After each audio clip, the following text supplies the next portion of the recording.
Bapak Ibu Saudara yang kekasih dalam Kristus Yesus Tuhan kita, selamat bertemu kembali dengan kami HKBP Kernowo, HKBP tertua di luar Pulau Sumatera yang tetap setia bersama saudara dalam renungan malam Shalom. Dan untuk memulai renungan ini kita berdoa. Bapa yang maha baik, yang memberikan segala yang perlu bagi kami, malam ini kami ingin bersama-sama dengan Kau. Biarlah roh-Mu yang membimbing kami memahami firman-Mu yang kami dengar dalam renungan malam ini. Terpuji Engkau di dalam Yesus Tuhan kami. Amin. Saudara-saudara yang kekasih, firman Tuhan yang menjadi renungan untuk kita hari ini sebagaimana ditetapkan oleh HKBP, kita ambil dari 1 Korintus 11 ayat 1 hingga ayat ke-16. Dan yang menjadi pembimbing ayat 3 hingga ayat ke-5, demikian firman Tuhan. Tetapi aku mau supaya kamu mengetahui hal ini, yaitu kepala dari tiap laki-laki ialah Kristus, kepala dari perempuan ialah laki-laki, dan kepala dari Kristus ialah Allah. Tiap laki-laki yang berdoa dan bernubuat dengan kepala yang berkerudung menghina kepalanya. Tetapi tiap-tiap perempuan yang berdoa atau bernubuat dengan kepala tidak bertudung menghina kepalanya. Sebab ia sama dengan perempuan yang dicukur rambutnya. Demikian firman Tuhan. Saudara-saudara, inilah pengajaran Paulus kepada jemaat di Korintus mengenai bagaimana orang-orang untuk berdoa dan bernubuat. Sebagaimana kebiasaan di gereja-gereja awal, khususnya di gereja di jemaat Korintus, bahwa aturan-aturan berpakaian sering dimasuki oleh budaya bertudung, budaya untuk tidak memakai tudung, itu tergantung kepada siapa saja. Karena itu ada aturan-aturan yang ditetapkan oleh Paulus ketika mengajar orang-orang Korintus bagaimana seorang laki-laki dan seorang perempuan hadir dalam beribadah, berdoa, atau dalam bernubuat. Yang pertama, Paulus mengatakan bagi laki-laki, setiap orang harus dengan kepala tidak punya tutup atau topi, tetapi tidak boleh memiliki rambut yang panjang. Itu menjadi contoh yang sangat sederhana dan menjadi contoh yang konkret bagi seorang laki-laki. Dan bagi seorang perempuan, dia harus mempunyai kepala yang bertudung. Atau harus memakai tutup kepala, karena perempuan yang tidak memakai tudung kepala disamakan Paulus dengan orang yang bercukur rambut. Sebenarnya inilah tradisi dalam gereja awal. Untuk zaman sekarang ini, apakah aturan-aturan seperti ini masih dipakai? Bagi sebagian agama-agama di Timur Tengah, aturan-aturan ini masih berlaku. Tradisi-tradisi yang dimulai dari sejarah awal sering masih diteruskan hingga saat ini. Tetapi di beberapa tempat itu tidak lagi dipakai. Tetapi perkembangan kemudian di belakangan ini bukan menjadi aturan atau menjadi syarat untuk berdoa dan beribadah.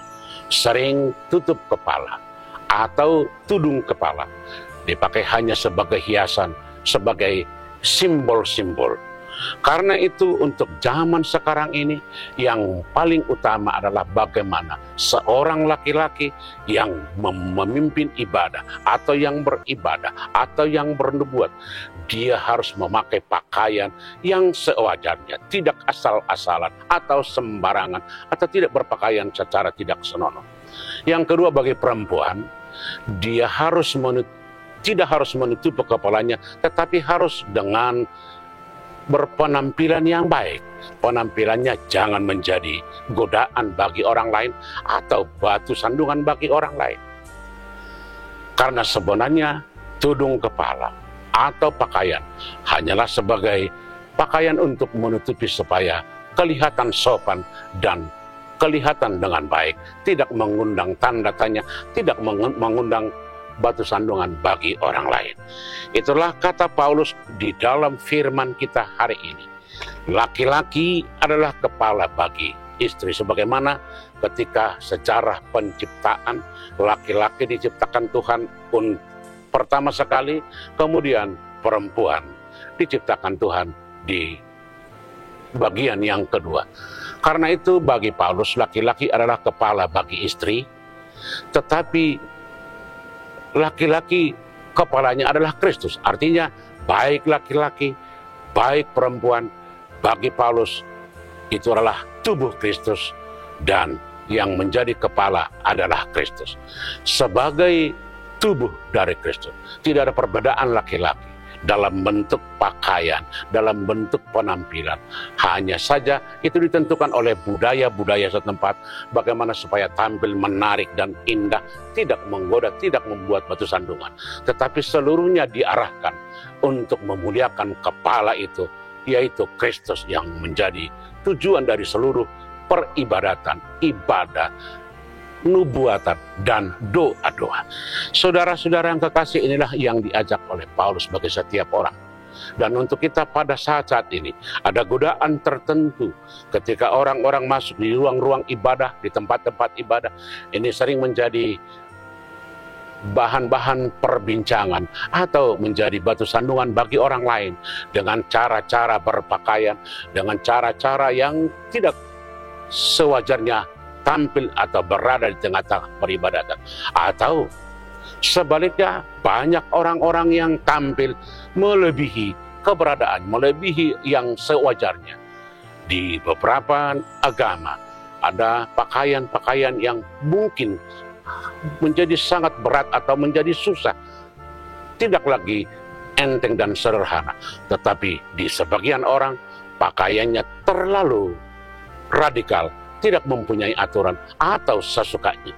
Hari ini Paulus mengajak kita, bagi seorang laki-laki, bagi seorang perempuan yang berdoa atau bernubuat, haruslah seturut dengan rancangan yang Tuhan sediakan bagi semua orang, baik tubuh, baik pakaian, baik doa, baik seluruh ibadah adalah bentuk dari pemuliaan dan penyembahan kepada Tuhan, agar kehidupan itu menjadi berkat bagi setiap orang.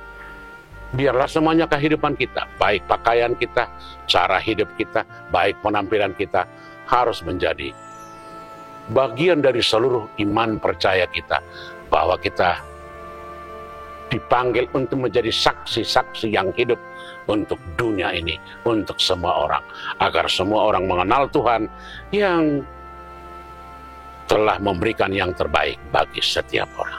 Terpujilah Tuhan, dan biarlah kita bersama-sama Dia setiap waktu dan setiap saat. Amin. Kita berdoa.